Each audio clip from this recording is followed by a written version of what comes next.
գլուխ երկրորդ հարցերը կլուծեմ։ Համախմբում։ Գործ չունես։ Իրար հետ են գնում ու վсё։ Ցիտադելը կայացնում է ռազմավարական որոշում։ Ցիտադելը դուրս է գալիս пассив բալանս պահողի դիրքից եւ դառնում է ակտիվ ուժ։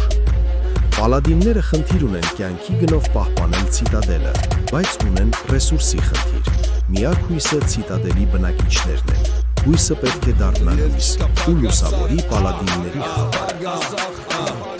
Բնակիչները լիարժեք չեն կարող ներկայացնել պալադինների պատմավոր կազմում, քանի որ քաղաքացիական հաստատները նույնպես կարող են, բայց քանի դեռ ժամանակ ունեն, որոշում են քաղաքացիական հաստինքներին զուգահեռ ընդգրկվել ցիտադելի պաշտպանությանը պալադինների հրամանատարության։ Այսինքն ոչ թե